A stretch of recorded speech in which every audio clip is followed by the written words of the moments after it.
ഭാരവാഹികളും പിന്നെ ഓഫീസും ഫണ്ടും ഒന്നും ഇല്ലാത്തതുകൊണ്ട് ഇതിലാരും പിന്നെ നമ്മൾ നടത്തിപ്പുകാരാണെന്ന് വെച്ച് അറിയാം. സീറോമക്കിലിനെ അറിയാമല്ലോ, എല്ലാവർക്കും അറിയാമല്ലോ.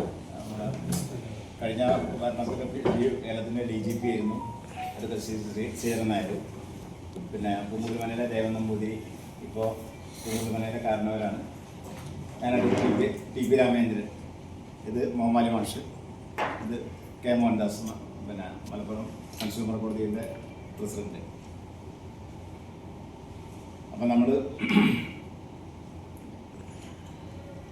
മഴനിലാവ് ഇപ്രാവശ്യം 11ാമത്തെ വർഷമാണ്. അത് കൊറോണ കാലത്ത് ഒരൊറ്റ കൊല്ലം ബാക്കി മുടങ്ങിയിട്ടുള്ളൂ. അത് 12 കൊല്ലം ആയി തുടങ്ങിയിട്ട് 20 കൊല്ലം മുടങ്ങി ഇപ്രാവശ്യം 11ാമത്തെ വർഷമാണ് മഴനിലാവ്. ഇതിൻ്റെ ഒരു പിന്നെ കാര്യം എന്ന് പറഞ്ഞാൽ നമ്മൾ മനുഷ്യന്മാർ തമ്മിൽ കൂടിയിരിക്കുക എന്ന് മാത്രമാണ് നമ്മളൊരു ഉദ്ദേശം. അല്ലാതെ ഇതിൽ നമ്മൾ ഒരു പൊളിറ്റിക്കൽ പാർട്ടിയുടെ ഒരു മതത്തിൻ്റെ മറ്റുള്ള കാര്യങ്ങളിലോ അല്ലെങ്കിൽ വേറെ യാതൊരു ചായവില്ലാതെ എല്ലാ മനുഷ്യരും ഒന്നിച്ചിരുത്താൻ വേണ്ടിയുള്ളൊരു പ്രോഗ്രാമാണ്. നമ്മൾ ചെയ്യുന്ന കാര്യം എന്ന് പറഞ്ഞാൽ കർക്കിടക മാസത്തിലെ പിന്നെ പൗർണമി നാളിൽ, അതായത് നിലാവുള്ള ദിവസം, പിന്നെ വൈകുന്നേരം 6 മണിക്ക് കൂടിയിട്ട് പിറ്റേന്ന് രാവിലെ 6 മണി വരെ കൂടിയിരിക്കാൻ നോക്കുക. അതിൽ നമ്മൾ ആകെയുള്ള ഗ്യാരണ്ടി വരുന്ന ആൾക്കാർക്ക് മുഴുവൻ നമ്മൾ രാവിലെ വെച്ച് കഞ്ഞിയും മുഴുക്കും ഉണ്ടാക്കി കൊടുക്കുക. അപ്പോൾ ഈ കഞ്ഞിയും മുഴുക്കും നമ്മൾ വരുന്ന രാവിലെ അവിടെ വന്ന പോലെ നേരം മുഴുക്കോളം എത്രയും ആൾക്കാർക്ക് കുടിക്കാൻ വേണ്ടി നമ്മൾ ഉണ്ടാക്കി കൊടുക്കും. അത് പ്ലാവിൽ വെച്ച് കൊടുക്കുക. അത് കുടിക്കാൻ വേണ്ടിയിട്ടാണ് ആൾക്കാർ വരുന്നത്. അതിനോടൊപ്പം തന്നെ സ്റ്റേജിൽ നമ്മൾ ചെറിയ പ്രഭാഷണങ്ങൾ, പിന്നെ പാട്ട്, സംഗീതം, പരിപാടി കാര്യങ്ങളൊക്കെ ആയിട്ടുണ്ടാകും. സൗഹൃദം നിലനിർത്താൻ വേണ്ടിയുള്ളൊരു കാര്യമാണ്. നമ്മൾ എല്ലാ ഭാഗത്തും ഇപ്പോൾ കാസർഗോഡ് മുതൽ തിരുവനന്തപുരം വരെയുള്ള ആൾക്കാർ കഴിഞ്ഞ വർഷം വരെ നമുക്കൊരു 1000-ൻ്റെയും 1500-ൻ്റെയും ഇടയിലാണ് ആൾക്കാർ വരാറുള്ളത്. അപ്പോൾ ഈ വരുന്ന ആൾക്കാരെല്ലാം ഉൾക്കൊള്ളാൻ പറ്റുന്ന സ്ഥലം എന്നുള്ള രീതിയിലാണ് ഇല്ലം നമ്മൾ തിരഞ്ഞെടുത്തത്.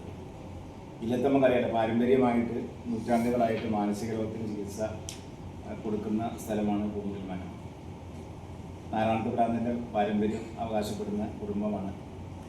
അവിടെ എല്ലാ കാലത്തും ഒരു സാംസ്കാരിക കേന്ദ്രമായി നിലനിന്നിരുന്നു. അവിടെ എല്ലാവർക്കും ഉൾക്കൊള്ളാനുള്ള ഒരു മനസ്സും സ്ഥലവും അവിടെ ഉണ്ട്.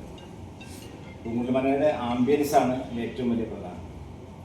നല്ല പിന്നെ കാവ് പോലെ കാട് മൂടി കിടക്കുന്ന സ്ഥലം, ഒരു 10-500-1000 ആൾക്കാർക്ക് ഇരിക്കാനുള്ള സൗകര്യം, അതിൽ മഴയും നിലാവും കൂടി കൂടുന്ന ആ ഒരു സന്ദർഭം, ആ ഒരു ദിവസത്തിലേക്ക്, രാത്രിയിലേക്ക് നമ്മൾ കുറച്ച് സംഗീതവും കഞ്ഞിയും കുളിച്ചും എല്ലാം കാര്യങ്ങൾക്ക് ഒന്നിച്ച് നിർത്തുക എന്നുള്ളത്. അപ്പോൾ കഴിഞ്ഞ 11 വർഷമായിട്ടും നമ്മളൊരു പിന്നെ എന്താ പറയുക, ഈ സൗഹൃദം നിലനിർത്താൻ വേണ്ടിയുള്ള ഒരു പ്രവർത്തനം നമ്മൾ നടത്തിയതിൻ്റെ ഭാഗമായിട്ട് പങ്കിച്ച വിജയം ആയിരുന്നു. അത് പങ്കെടുത്ത് എല്ലാവർക്കും അറിയാം. എല്ലാവരും പങ്കെടുത്തിരുന്നു. നന്നായി നടന്നിട്ടുണ്ട്. ഈ കൂട്ടായ്മയ്ക്ക് നമ്മൾ നേരത്തെ പറഞ്ഞല്ലോ, ഞങ്ങളെ സംബന്ധിച്ച് ഒരു പൊളിറ്റിക്കൽ പിന്നെ വിഭാഗീയതല്ല, മതപരമായിട്ടോ ജാതീയപരമായിട്ടോ ഒരു വിഭാഗീയതല്ല. പിന്നെ നമുക്ക് സാമ്പത്തിക നേട്ടങ്ങളോ അല്ലെങ്കിൽ സ്പോൺസർഷിപ്പോ അങ്ങനത്തെ കാര്യങ്ങളൊന്നുമില്ല.